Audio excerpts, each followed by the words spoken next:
السلام علیکم ورحمۃ اللہ وبرکاتہ۔ امید ہے کہ آپ تمام اللہ کے فضل و کرم سے بخیریت و عافیت ہوں گی۔ اب آئیے آج کی چند اہم خبریں جو کہ راشٹریہ سہارا روزنامہ اور ڈکن کرونیکل انگریزی روزنامے میں شائع ہوئی ہیں، ان میں سے اہم خبریں 2-3 آپ کی جانکاری کے لیے پڑھتا ہوں، بغور سنیے گا۔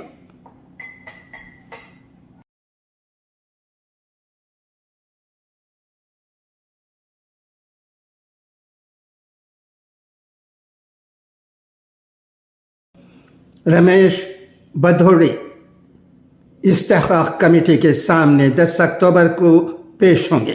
نئی دہلی، بی ایس پی رکن پارلیمنٹ دانش علی کے خلاف ایوان میں قابل اعتراض تبصرہ کرنے کے معاملے میں بی جے پی کے رکن پارلیمنٹ رمیش بدھوڑی 10 اکتوبر کو لوک سبھا کی استحقاق کمیٹی کے سامنے پیش ہوں گے۔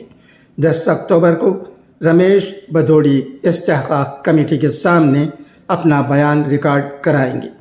میٹنگ کے ایجنڈے کے مطابق کئی ارکان پارلیمنٹ کی شکایت کے بعد رمیش بدھوڑی کا بیان ریکارڈ کیا جائے گا۔ واضح رہے کہ پارلیمنٹ کے خصوصی اجلاس کے دوران چندریان 3 مشن پر ایوان میں بحث کے دوران رمیش بدھوڑی نے بی ایس پی کے رکن پارلیمنٹ دانش علی کے خلاف قابل اعتراض تبصرہ کیا تھا۔ رمیش بدھوڑی کے بیان کے بعد کافی ہنگامہ ہوا تھا اور کئی سیاسی جماعتوں کے ممبران پارلیمنٹ نے لوک سبھا اسپیکر اوم برلا کو خط لکھ کر بدھوڑی کے خلاف کارروائی کا مطالبہ کیا تھا۔ لوک سبھا اسپیکر اوم برلا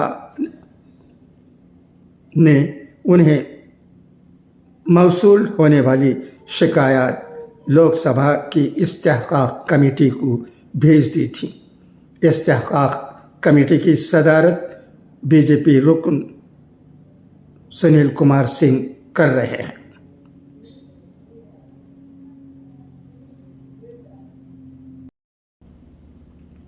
نئی دہلی، کانگریس نے کہا ہے کہ منی پور میں تشدد کی وجہ سے 5 مہینوں میں حالات مزید خراب ہو گئے ہیں اور وزیر اعظم نریندر مودی اس صورتحال پر خاموش ہیں۔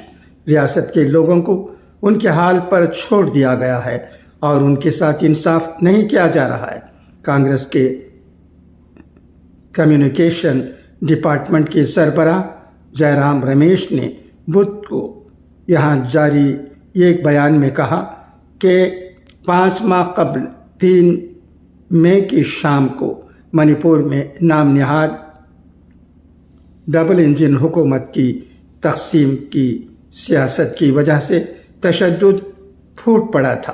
تقریباً 1 ماہ کے بعد کرناٹک انتخابات میں اپنی ذمہ داریوں کو ادا کر کے اور ایسے دیگر ضروری کاموں سے آزاد ہو کر مرکزی وزیر داخلہ امت شاہ نے ریاست کا دورہ کرنا مناسب سمجھا، لیکن حالات میں کوئی بہتری نہیں آئی۔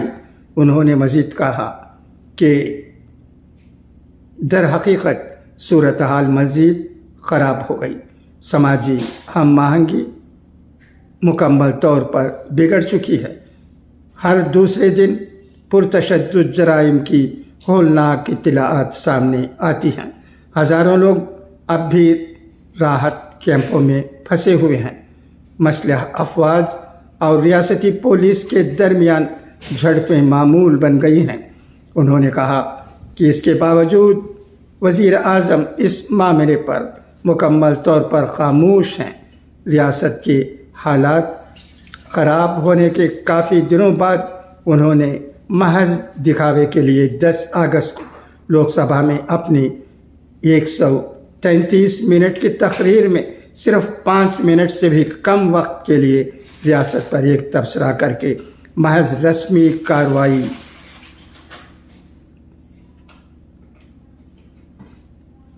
پوری کی۔ بھارتیہ جنتا پارٹی کے زیادہ تر ارکان اسمبلی وزیر اعلیٰ کو عہدے سے ہٹانا چاہتے ہیں، اس کے باوجود وہ بے شرمی سے اپنے عہدے پر برقرار ہیں۔ لکھنؤ، اتر پردیش حکومت کا کہنا ہے کہ مدارس کے طلباء کو مرکزی دھارے سے جوڑنے کے لیے ان کے نصاب میں جدید موضوعات کو شامل کیا جائے گا۔ محکمہ اقلیتی بہبود بنیادی تعلیم کے محکمہ کے ساتھ مل کر مدرسہ ایجوکیشن کونسل کے حوالے سے اقدامات کر رہا ہے تاکہ دیگر بورڈوں کے ساتھ قدم ملا کر چلا جا سکے۔ اس کے تحت اندرا گاندھی پرستھان میں اسکولوں اور مدارس کے اساتذہ کے لیے قومی تعلیمی پالیسی 2020 کی سفارشات پر درآمد کے حوالے سے ایک تربیتی پروگرام منعقد کیا جا رہا ہے۔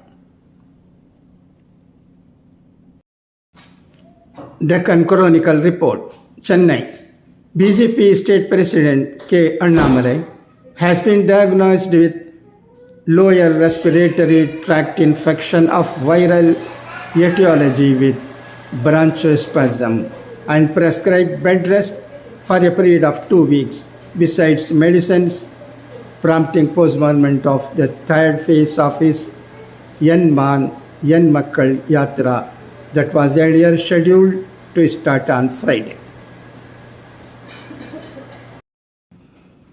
Deccan Chronicle report. Chennai, Chief Minister M.K. Stalin told Prime Minister Narendra Modi to hold back the recent notification of the National Medical Commission restricting the opening of new medical colleges, as it was a direct encroachment on the rights of the state governments and a penalization of states that had invested more on public health.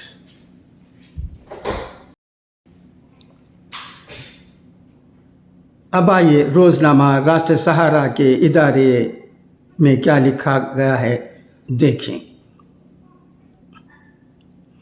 جعلی دواؤں کا مکروہ کاروبار، حرص و ہوس اور لالچ سے دنیا بھری پڑی ہے۔